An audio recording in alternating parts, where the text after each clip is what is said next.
우리 지난 2주간에 걸쳐서 중요한 구원에 대한 핵심 진리를 우리가 살펴보았는데, 복습하는 차원에서 36절과 37절을 한 번 더 읽어보겠습니다. 시작. 그러나 내가 너희에게 이르기를 너희는 나를 보고도 믿지 아니하는도다 하였느니라. 아버지께서 내게 주시는 자는 다 내게로 올 것이요 내게 오는 자는 내가 결코 내쫓지 아니하는지라. 사실 이 두 구절은 구원의 진리에 있어서 굉장히 중요한 어, 내용을 담고 있다. 그래서 특별히 또 강조하는 바이고, 이 점에 대해서 제가 또 개인적으로 흠모하는 제임스 몽고메리 보이스 목사님의 해설을 참조해야 하겠습니다. 그는 이 두 구절에 담긴 진리를 세 가지로 우리에게 소개하고 있습니다. 첫 번째, 36절에는 믿지 아니하는도다라는 구절은 무엇을 뜻하느냐? 인간의 전적인 무능을 뜻한다 라고 해설합니다. 주님은 자신을 따라온 사람들을 향해 너희가 나를 보고도 믿지 아니하는도다 라고 한탄했습니다. 나를 보고도 최다원 목사가 아닙니다 그렇게 말하면 그 어떤 상태냐면, 저는 두 가지 상태라고 봅니다. 첫 번째는 미쳤거나 정신이 나갔거나 그런 뜻이죠. 정신이 안 나고선 여러분들이 나를 보고도 당신은 죄담이 아닙니다 말할 수 있어요? 제정신 가진 사람은 예수 그리스도를 보고 당신은 주 예수 그리스도이십니다 라고 말해야 된다는 거예요. 아니면 두 번째는 무능하기 때문이다, 믿을 수 있는 능력이 전혀 없기 때문이다 라고 설명할 수 있다는 거예요. 나를 보고도 믿지 아니한도다, 이 말씀은 단순한 말씀이 아닙니다. 왜냐하면 뒤에 44절 한번 보세요. 더욱 구체화됩니다. 여기서 나를 보내신 아버지께서 이끌지 아니하면 아무라도 내게 올 수 없느니라. 올 수 없다라고 분명히 말씀하고 있습니다. 이것을 종합하면 한마디로 사람들은 믿지 않는 것이 아니라 믿을 수 없는 무능한 상태에 있다라는 것을 암시합니다. 마음은 원이로되 육신이 연약하다라고 하는 것은 행할 수 없다는 것을 우리가 의미하는 것이죠. 믿을 수 없는 것, 이게 불신자들의 특징이다라고 말하는 겁니다. 그러므로 예수님은 자신을 보고도 믿지 않는 사람들에 대해 조금도 속상해하거나 놀라워하지 않습니다. 너무 그러니까 속상해하거나 놀라워할 필요가 없다 얘기입니다. 믿을 수 없는 상태인데 뭐 어떻게 하겠습니까? 사람은 인력으로는 해결 불가능한 일인걸요. 그러므로 그들은 영적인 진리에 대해 전적으로 무감간 상태에 있다는 것을 우리는 알아야 됩니다. 마치 눈을 가린 사람이 앞을 보지 못하듯이 완전한 어둠 속에 처한 인간이 앞을 분간할 수 없습니다. 자연 상태의 인간은 영적인 일에 이렇게 전적으로 무능하다는 것이 오늘 36절에 나타난 의미라고 설명하는 것입니다. 물론 자연인들은요, 육적인 차원에서 자신들이 눈으로 본다라고 말할 것입니다. 밖에 지금 눈이 왔어요. 북한산에 아름다운 눈 광경이 저렇게 비춰지고 있습니다. 그래서 믿음이 있든 없든 간에 본다라고 얘기합니다. 그런데 우리가 그들이 보지 못한다라고 말하는 것은 육적인 실패를 말하는 것이 아닙니다. 육적으로 보고 안 보고를 말하는 것이 아니라고 하는 것입니다. 육에 속한 자의 한계를 말하는 겁니다. 이 부분에 대해서 사도 바울이 로마서에서 적절하게 잘 설명해 두고 있습니다. 로마서 7장 18절을 한번 다 함께 소리내어 봉독하겠습니다. 시작. 내 속 곧 내 육신에 선한 것이 거하지 아니한 줄 아노니 원함은 내게 있으나 선을 행하는 것은 없노라. 그 다음 8장 5절에서 8절 시작. 육신을 따르는 자들은 육신의 일을, 영을 따르는 자는 영의 일을 생각하나니 육신의 생각은 사망이요 영의 생각은 생명과 평안이니라. 육신의 생각은 하나님과 원수가 되나니 이는 하나님의 법에 굴복하지 아니할 뿐 아니라 할 수도 없습니다. 육신에 있는 자들은 하나님을 기쁘시게 할 수 없느니라. 그러니까 무능력은 어떤 상태를 뜻합니까? 할 수 없는 상태다. 그걸 말하고 있습니다. 육에 속한 자의 한계가 바로 이것입니다. 그들은 하고 싶어도 원함이 있다 해도 할 수 없습니다. 그래서 안 하는 거예요. 안 하는 것이 아니라 원래는 못 하는 거예요. 못 하니까 안 하는 거예요. 그 같은 의미인데요.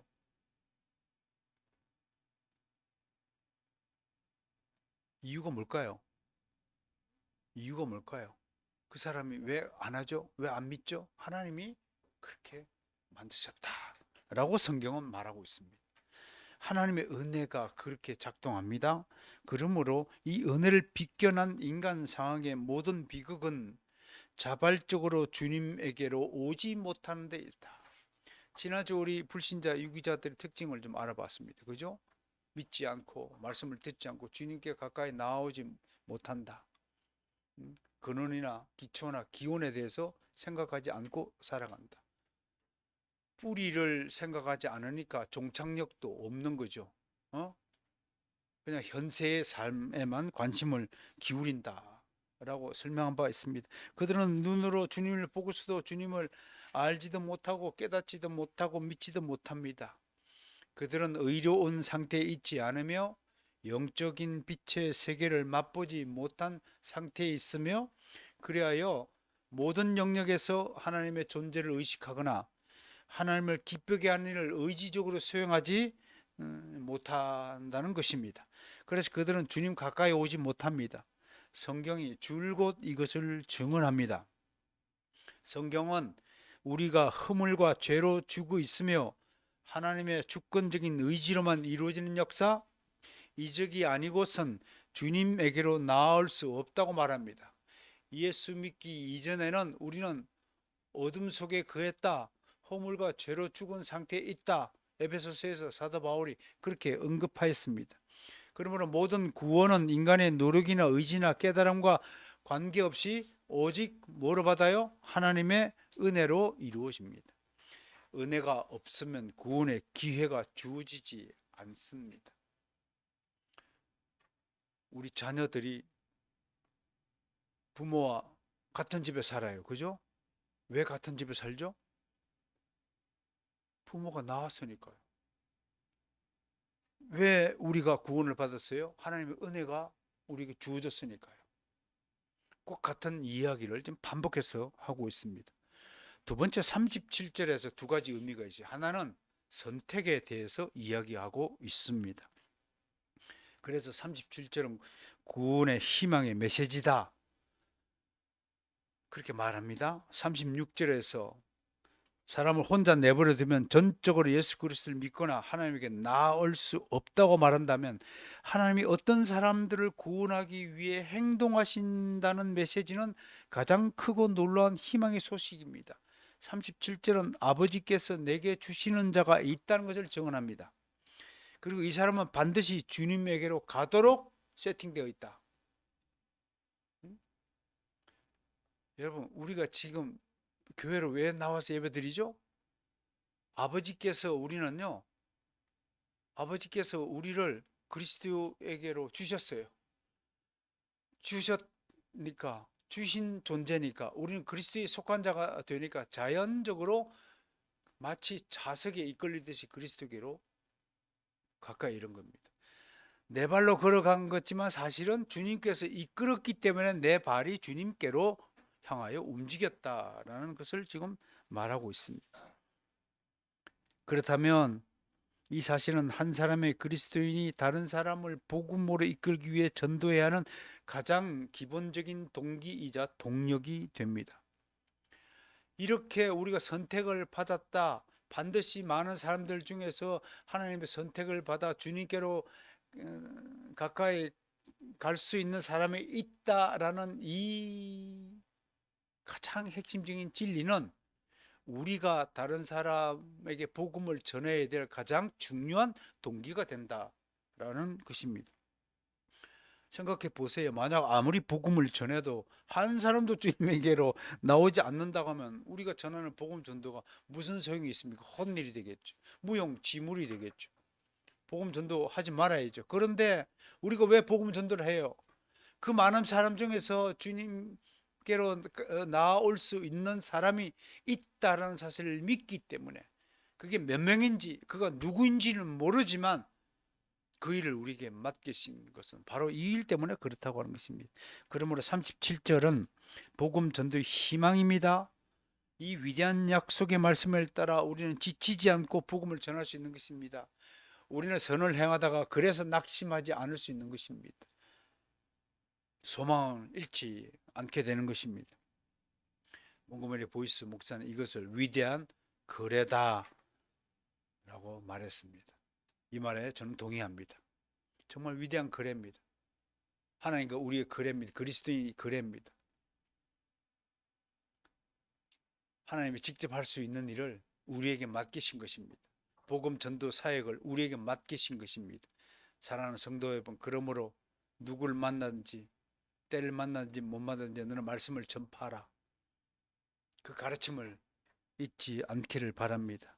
그 거래에 따라서 하나님의 손에 붙잡혀 하나님의 무시무시한 진노를 받게 되어 있는 사람 중 얼마를 하나님의 긍휼로 주 예수 그리스도에게 넘겨주셨다는 것입니다. 그것이 역사상 가장 위대한 계약이라 하였습니다. 바로선교회 성도 여러분, 여러분은 지금 가장 위대한 칼빈주의 구원론의 핵심적 교리를 듣고 있습니다. 이 교리를 죽을 때까지 잃어버리지 않기를 소망합니다. 이 교리 위에 확고히 서서 알미니안주의자들이 인간의 노력으로, 인간의 선행이나 공로의 결과로 구원받을지가 결정된다는 허무맹랑한 그런 소리에 헷갈려 하지 않기를 바랍니다. 미혹되지 않기를 원합니다. 나는 여러분들에게 9월의 확신이 완전히 아름다운 열매로 맺어지기를 소망하는 것입니다. 한편으로 지난주에 우리는 하나님이 예수 그리스도에게 주신 자들이 누구인가에 대해 알아보았습니다. 에베소서에서 바울은 곧 창세전에 그리스도 안에서 우리를 택하사 우리로 사랑 안에서 그 앞에 거룩하고 흠이 없게 하시려고 라고 한 증언을 토대로 그들이 바로 누구라고요? 창세전에 택함을 입은 자, 선택된 자임을 알았습니다. 다른 곳에서는 그 사람들이 광대하고 수로 헤아릴 수 없는 무리를 일구시라 말씀하였습니다. 나 혼자 택함을 받은 것이 아니라 요한계시록의 미래의 요한계시록 장면을 보니까 택함을 받아 구원을 받고 영생을 누리는 자, 하나님과 함께 생활하는 사람들이 수없는 무리들이 있다고 묘사되고 있습니다. 요한계시록 5장 11절과 13절 함께 읽습니다. 시작. 내가 또 보고 들음에 보좌와 생물들과 장로들을 둘러싼 많은 천사의 음성이 있으니 그 수가 만민이여 천천이라. 내가 또 들으니 하늘 위에와 땅 위에와 땅 아래와 바다 위에와 또 그 가운데 모든 피조물이 이르되 보좌에 앉으신 이와 어린 양에게 찬송과 존귀와 영광과 권능을 세세토록 돌릴지어다. 그 수가 만만이여 천천이라. 이거는 억수로 숫자가 많다라는 것을 지금 강조하고 있습니다.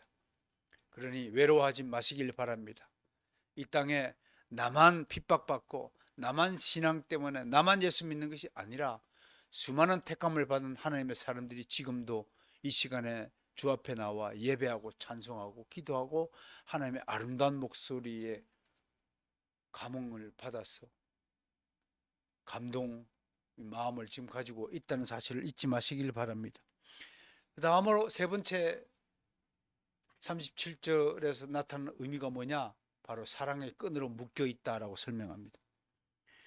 즉 주님에게 온 자들은 한 사람도 구원을 잃어버리거나 주님 품에서 추방되는 일이 없다는 것을 증언합니다. 무엇 때문에 그렇습니까? 하나님이 강력한 끈으로 우리를 묶어 두셨기 때문이다. 이 끈의 이름이 뭐냐면 사랑의 끈이다 라고 설명하고 있습니다. 로마서 8장 38절 39절이 이 말씀 증언합니다. 시작. 내가 확신한 사망이나 생명이나 천사들이나 권세자들이나 현재 일이나 장래 일이나 능력이나 높음이나 기쁨이나 다른 어떤 피조물이라도 우리를 우리 주 그리스도 예수 안에 있는 하나님의 사랑에서 끊을 수 없느니라. 우리는 구원받은 백성입니다. 하나님이 우리를 구원시켜 주셨습니다. 예수 그리스도 안에 있는 자들은 모두 구원을 받습니다. 이 구원은 절대로 그 어떤 누구도 마귀 사탄이라 할지라도 구원을 빼앗아갈 수 없다는 사실입니다. 여기서 또 두 가지 갈래가 나타납니다.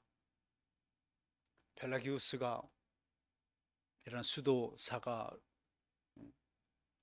그 5세기 초반에 로마를 방문해서 보니 구원받았다고 하여서 방탕하게 살아가는 백성들을 보고 실망하여서 펠라기우스주의를 어거스틴주의에 반대한 교리를 만들었다 하여서 펠라기우스주의라고 하지 않습니까? 여러분, 구원을 잃어버리지 않는다는 것은 방탕한 삶을 살라는 뜻이 아니라 그만큼 내가 구원받을 자격이 없는 나 같은 자를 구원해 주신 것에 대해서 감사함을 잃지 말라는 교훈을 가져야 한다는 것을 강조하는 것입니다.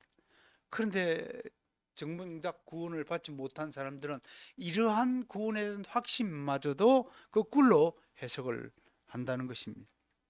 많은 신학자는 이 두 구주를 두고 구원의 확신에 관한 황금률이라고 말합니다. 조나단 에드워즈는 성난 하나님의 손안에 있는 죄인이라는 설교를 통해서 아침에 일어나면서부터 하나님의 손이 여러분을 붙잡고 있지 않았다면 여러분이 지옥에 떨어지지 않을 이유가 없다라고 외쳤습니다. 여러분, 오늘 아침에도 건강하게 깨어났죠? 하나님이 우리를 사랑의 끈으로 묶어두셔서 사랑의 손으로 우리를 붙잡고 있기 때문에 아침에 건강하게 깨어났다는 것입니다. 그렇지 않으면 벌써 죽어 우리는 지옥불에 떨어져야 할 사람이라는 것입니다.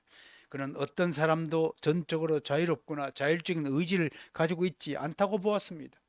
모든 의지는 다 유전, 학식, 환경, 건강 그리고 다른 것들에 의해 결정된다고 하면서 그리스도의 삶의 전 영역에서 모든 환경을 조성하는 분은 누구라고요?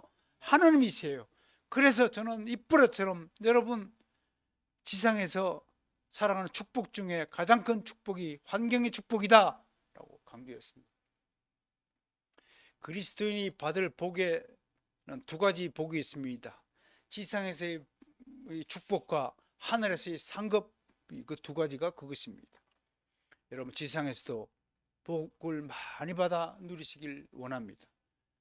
정말 환경의 축복을 받아서 여러분들이 하나님을 믿고 하나님을 섬기고 하나님의 일을 하는데 부족함이 없는 환경을 만들어 달라고 하나님께 간구하고 또 간구해야 됩니다. 그러므로 하나님이 우리의 안전을 지키시고 우리를 위해 일하시고 우리의 움직임 하나하나에 이르기 간섭하시고 조정하시고 인도하시고 의의 길로 이끌지 아니하시면 어떠한 인간도 하나님이 원하시는 길로 가지 못한다는 것을 깨달아야 합니다. 하나님은 지금도 당신의 환경을 지배하시어서 당신이 구원의 길에서 이탈되지 않도록 지키십니다. 지금도 하나님은 당신의 마음의 축복을 하셔서 생을 마감하고 싶은 마음을 돌이키게 하시고 다 포기하고 다 던져버리고 싶은 그런 충동들을 억제하고 한강다리 가고 뛰어내리고자 할 때 그 순간에 하나님의 택한 자녀들은 성령의 강한 충동을 받아서 억제를 받아서 그렇게 하면 안 된다, 다시 힘을 내라 라는 성령의 목소리를 듣고 발길을 돌리게 되는 것입니다. 결정적인 순간에 차이가 나는 것입니다. 여러분이 하나님의 사람이고 구원받은 백성이라면 여러분들이 인생을 살 때 결정적인 순간에 하나님이 개입하십니다. 만약에 하나님이 개입함을 느끼지 못한다면 여러분들은 구원받은 믿음을 내가 받지 못했다라는 사실을 생각하면서 믿음에 대해서 점검해보는 그런 겸손을 또 가져야 될 것입니다. 하나님은 타락한 인간에게 생명으로 달려갈 의지와 능력이 전혀 없다는 것을 너무나 잘 간파하고 계십니다. 저 같은 경우도 그렇습니다. 성직으로 부름을 받은 저마저도 하루에도 몇 번씩 포기하고 싶고 주저앉고 싶고 현재의 삶에 낙심하여 슬픔에 빠집니다. 야, 이렇게 인생이 허무하게 끝날까? 그런 생각을 저마저도 합니다. 그럴 때마다 하나님은 저를 그냥 두지 않습니다. 저를 즉시 고치기 위해 당신의 준비된 환경으로 부르시고 집중하도록 일하십니다. 갑자기 손님을 보내서 그런 허망한 생각을 싹 없애버리고 바쁘게 손님 맞이를 하게 만듭니다. 새로운 일을 보내가지고 정보를 듣고 추진을 하더라고. 갑자기 약속을 만들고 갑자기 다른 교회에서 전화가 와가지고 다음 주에 말씀을 정언해 달라고 부탁을 받게 하고 강의를 부탁받고 또 아이디어를 주셔갖고 가만히 있는데 이걸 써야 된다. 그래서 글을 쓰게 됩니다. 그 일이 제가 하는 일의 전부라고 해도 과언이 아닙니다. 가만히 있다가 글 씁니다. 준비된 글을 쓰는 것이 아닙니다. 새로운 글과 문장, 새로운 책을 저술하고 싶도록 마음을 움직이게 하고 그런 암시와 표중을 주시고 돈 떨어지면 가만히 있는데 돈이 없어서 점심 먹기가 좀 곤란해요. 벌써 오늘 15일인데 다 떨어졌어요. 그래서 이제 굶어야 돼요. 그런데 참 신기하게도 하나님은 먹을 것을 공급해 주시고 또 먹고 나면 어떤 생각이 들어요. 야, 내가 나이가 65세나 됐는데 어떻게 이렇게 처참하고 비참한 삶을 삽니까, 아버지? 어떻게 이렇게 주머니에 돈이 없이 만드십니까? 또 험한 생각이 들면 또 누군가 삐리리 전화 와가지고 10만 원 넣었다고. 그럴 때마다 저는 하나님 앞에 부복하여 기도하며 다시 마음을 다잡고 의지를 굳게 합니다. 이것이 한 사람의 나약한 죄인에 대한 하나님의 인도하심이라고 저는 믿습니다. 나아가 바로 이것이 하나님이 저에게 두신 뜻을 이루시려고 시도하시고 이끄시는 모든 방식의 결정체라고 저는 믿습니다. 환경을 지배하는 하나님 되심을 믿습니다. 오늘 소개하는 38절과 40절 본문의 말씀이 바로 이것을 증명합니다. 하나님은 천상에서와 마찬가지로 지상에서도 당신의 뜻을 두셨습니다. 그래서 주님은 우리에게 하늘에서 이루어진 뜻이 땅에서도 이루어지기를 기도하라고 가르치셨습니다. 그런데 하나님은 당신의 뜻을 이루기 위해 세 가지 순서를 정하셔 그것을 오늘 알 수 있습니다. 첫째, 하나님은 당신의 뜻을 이루기 위해서 이 모든 권세와 능력과 의무를 누구한테 위임하셨어요? 당신의 아들이신 예수 그리스도에게 위임하셨어요.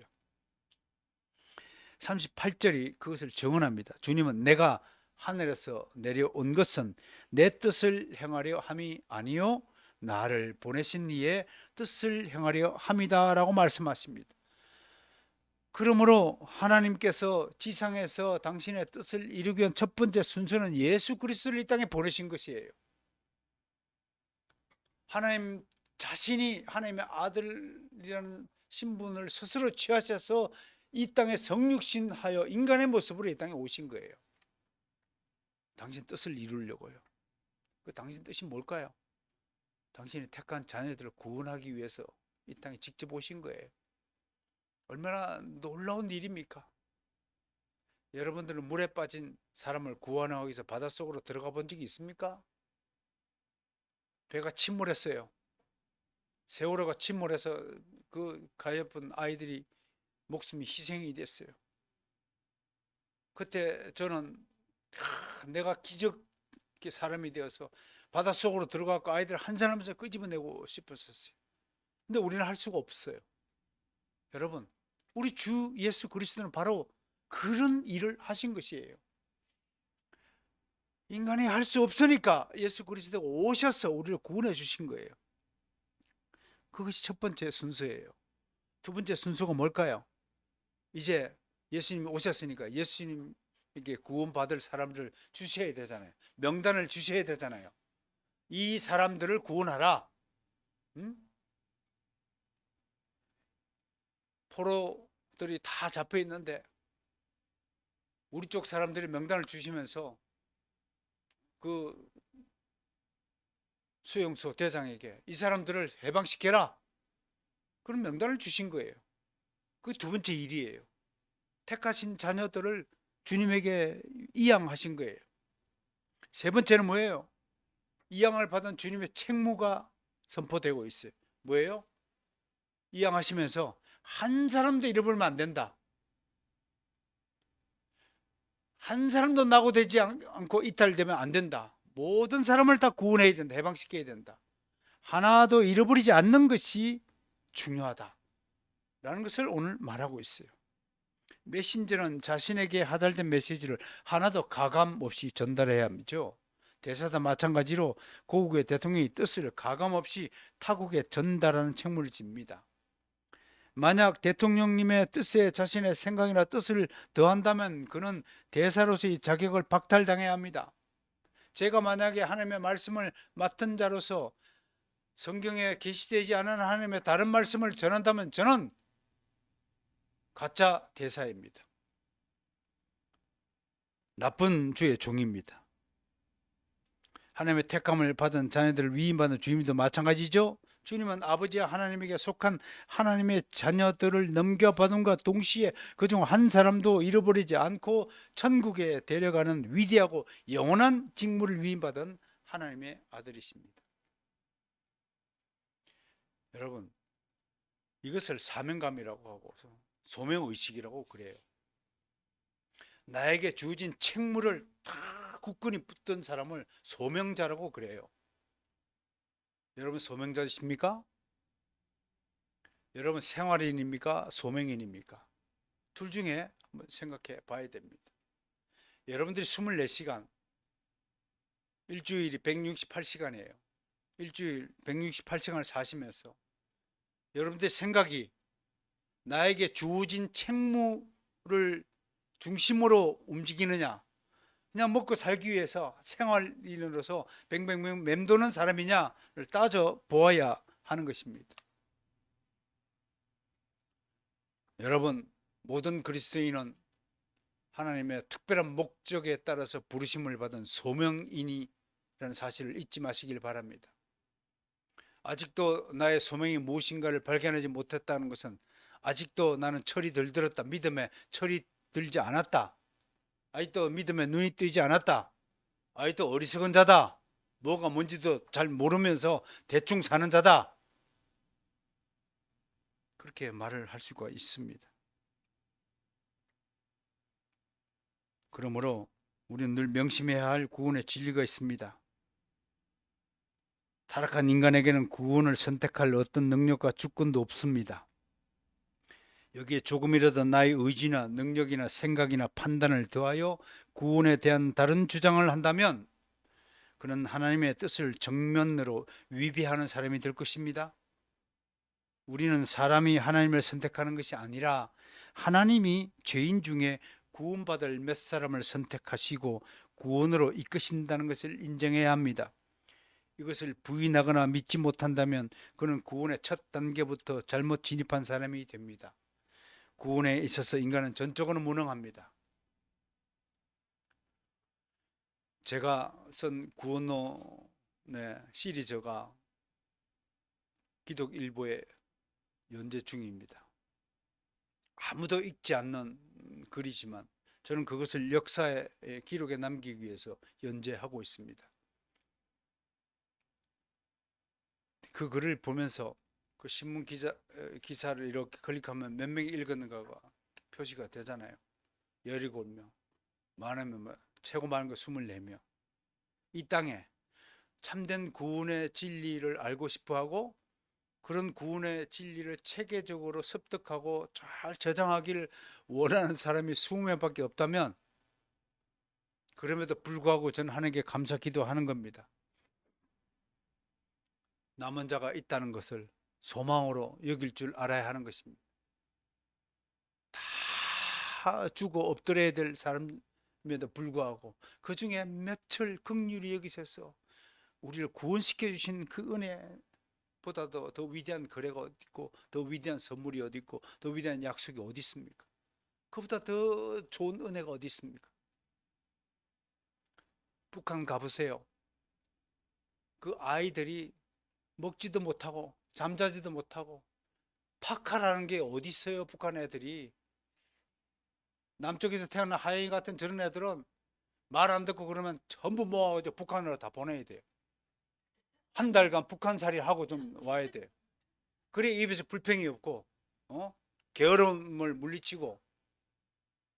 그 앵벌이 하는 거 보세요. 손에 탁 붙어가지고.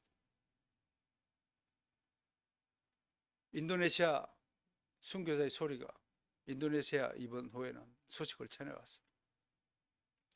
그 동남아시아에 있는 아이들이 한국에 가고 싶어서 한국을 얼마나 부러워하는지 모릅니다. 여러분. 우리가 구원을 받았다는 것이 얼마나 놀라운 선물을 받은 거, 은혜를 받은 걸 알아야 됩니다. 지금도 북한 아이들은 하루에 한 끼도 못 먹는 아이들이 천지라고 합니다. 침대에서 잠을 자요? 하영이, 우리 하영이 침대에서 자니? 감사하게 여겨요. 감사하게.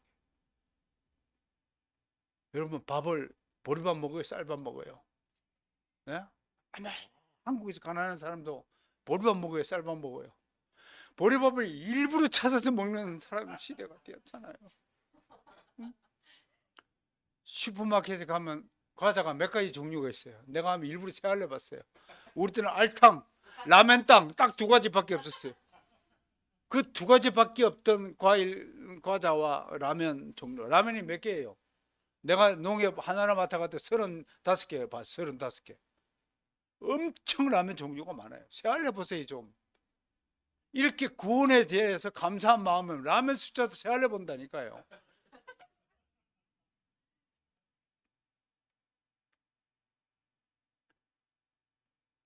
여러분, 우리가 할 수 있는 건 아무도 없음에도 불구하고 하나님이 은혜를 베풀어 주셨어요. 그래 감사해야 돼요.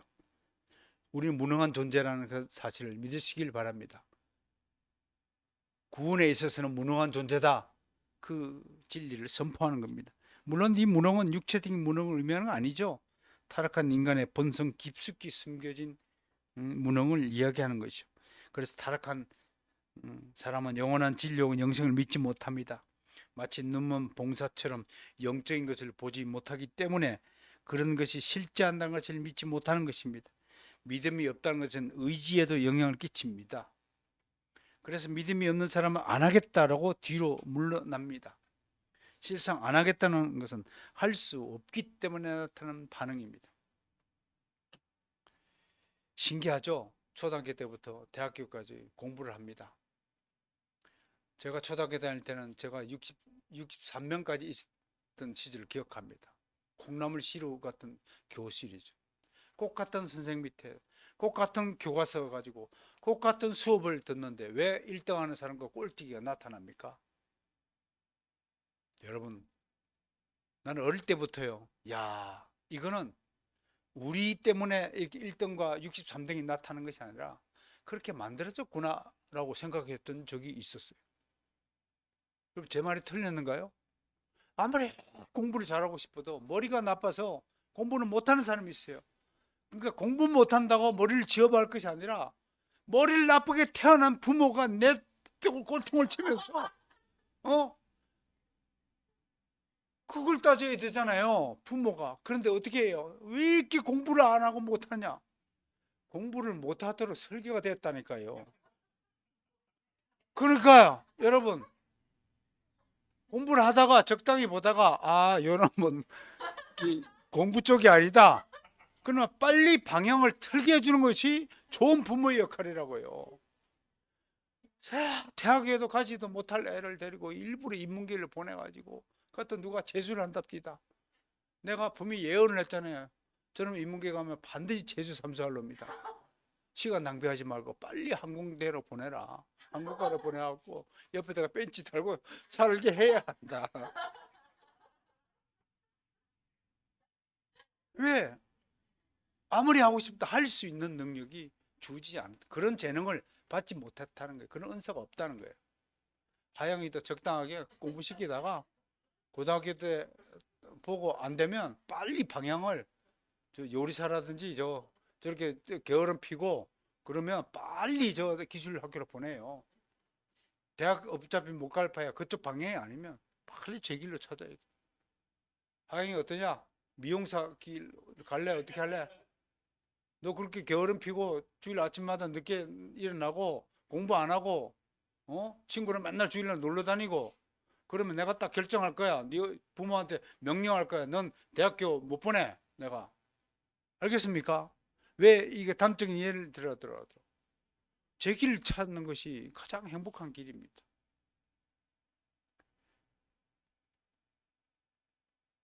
이런 말 하는 제 자신을 돌아볼 때 제가 지금 제 길에 들 수 있는지 심각한 고민을 함께 하게 됩니다. 죄와 허물로 죽은 우리가 살아난 것입니다. 죽은 사람이 예수님의 음성을 듣는가 것이 무엇을 의미합니까? 왜 하나님의 자녀는 죽었으면서도 하나님의 음성을 듣게 되었습니까? 이유는 단 한 가지뿐입니다. 바로 거듭남 때문에 그렇습니다. 거듭남은 부활을 예표하는 기적입니다. 여러분 거듭났지요? 거듭남을 스스로 믿고 있죠? 여러분 부활한 겁니다. 어떤 신학자는 그래서 거듭남을 첫째 부활이라 하는 겁니다. 그래서 주님 재림하실 때 영원한 부활은 두 번째 부활, 영원한 부활이라고 이름을 붙이는 신학자도 있습니다. 딱히 틀린 말이 아닙니다. 영적인 의미에서 여러분 거듭났습니다. 부활했습니다. 여러분들이 노력으로 거듭났습니까? 여러분들이 공부해서 거듭났습니까? 아닙니다. 주님께서 우리를 거듭나게 하신 것을 믿으셔야 됩니다. 나사로가 어떻게 죽었던 나사로가 어떻게 살아났습니까? 주님께서 살리신 것입니다. 그래서 나사로야 걸어 나오라 라는 음성을 듣는 것입니다. 근데 세상 사람들 예수를 믿지 않는 사람들은 그 음성이 들리지 않는 것입니다. 들리지 않는 것이니까 없는 것이라고 생각하는 것입니다. 또 37절은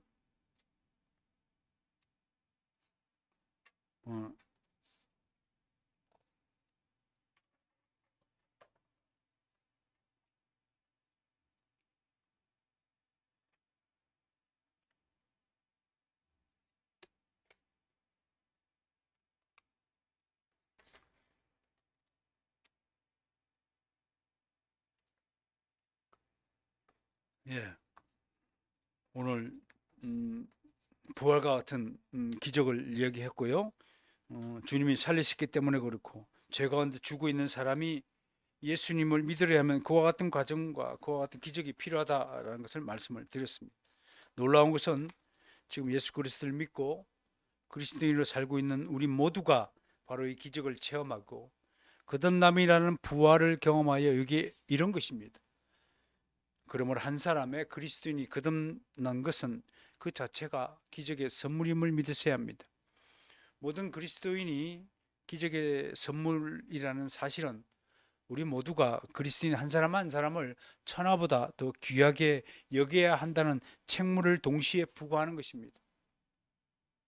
이 모든 기적을 베푸신 하나님 아버지를 영원토록 찬양해야 할 것입니다. 이제 구속사의 대단원을 선언합니다. 그것이 오늘 소개한 40절의 말씀입니다. 하나님이 당신이 택하신 자녀들을 모두 구원받게 하시는 궁극적인 목적이 무엇입니까? 왜 우리를 구원시킨 거죠? 왜 우리가 감옥에서 해방되었죠? 사탄의 감옥에서? 그것은 바로 한 사람도 누락되지 않고 모든 하나님의 자녀가 지상에서의 삶을 마감한 뒤부터 영생을 누리도록 하시는 것입니다. 영생이 주어진 것이에요. 물론 그렇다고 죽기 이전에 지상에서의 삶은 또한 축복의 삶으로 이끌어 가시기 위해 우리를 구원시킨 것입니다. 이제 구속사의 대단을 선언합니다. 오늘 40절 말씀 기억하셔야 됩니다. 구원받은 목적이 뭐라고요? 그게 구속사의 대단을 마무리하는 말씀이에요. 영생이라는 단어로 귀결됩니다. 실로 이것보다 더 위대하고 더 놀라운 약속이 어디에 있습니까? 영생보다 더 좋은 선물이 어디에 있습니까? 영생은 영원히 사는 거예요. 죽지 않고 영원히 산다는 거예요. 근데 영생의 조건이 하나 있죠. 반드시 육신의 죽음의 과정을 통과해야 한다는 것입니다. 통과한다는 말을 기억하시기 바랍니다. 죽음을 천국으로 가는 하나의 문이라고 생각해 보십시오. 그 문, 그 복도를 지나가야, 통과해야 천국에, 영생에 이른다는 것이 하나의 조건입니다. 그러면 죽음에 대해서 다른 생각을 가질 필요가 없습니다. 죽음을 두려워할 필요가 없습니다. 구원받은 백성들은 죽음을 회피할 이유도 없습니다. 당당하게 여러분 외쳐야 됩니다. 아름다운 죽음이 기다리고 있다는 사실을 믿으시기 바랍니다. 고통 없는 죽음이 여러분에게 기다리고 있다는 사실을 믿으시길 바랍니다. 죽는 순간 바로 주님의 얼굴을 보게 될 것입니다. 죽자마자 바로 주님의 품 안에 안길 것입니다. 주님의 반가운 음성을 듣게 될 것입니다. 가장 우리 이성적인 능력으로는 꿈도 꿀 수 없는 가장 아름답고 가장 선하고 가장 영원한 세계를 맞이할 것입니다. 그래서 육신의 죽음을 기다리면서 돌아가신 이어령 박사는 메멘토 모리, 죽음을 기억하고 살라. 죽음이 얼마나 아름다운 일임을 알고 사는 사람과 죽음을 두려워하며 죽지 않기 위해서 발부둥치는 불쌍한 사람들의 인생이 같을 리가 없다고 하는 것입니다. 할렐루야. 주 예수 그리스도를 믿으셔야 됩니다. 아들을 보고 믿는 자마다 영생을 얻으라는 이 위대한 약속을 믿으셔야 됩니다. 육신에 속한 이스라엘은 겨우 육신의 배를 채우는 빵을 먹고 만족했지만 이 땅의 그리스도인은 영원한 생명의 양식인 하나님의 말씀을 부지런히 먹고 살아야 합니다. 그 말씀이 주님에게 임하였습니다. 주님은 자신이 하늘로부터 내려온 생명의 떡이라고 자정하셨습니다. 그래서 주님의 말씀이 영생의 양식입니다. 주님의 말씀을 믿고 사랑하는 것이 이 땅에서 영생을 누리는 표징입니다. 결론입니다. 절대로 육신의 삶이 전부가 아님을 믿어야 합니다. 절대로 이 지상에서의 삶이 전부가 아님을 믿으셔야 됩니다. 절대로 죽음이 끝이 아님을 믿으셔야 됩니다. 보다 더 심오하고 무한히 중대한 일이 있습니다. 우리 앞에는 절대적인 기쁨, 즐거움, 영원한 생명, 안락함, 풍성한 복, 화평, 평화, 이런 생명의 일들이 우리를 기다리고 있습니다. 이 일에 빨리 동참하는 여러분들이 되셔서 지상에서도 축복을 누리고 하늘에서도 놀라운 상급을 받는 영생의 복을 누리시기를 진심으로 소망합니다.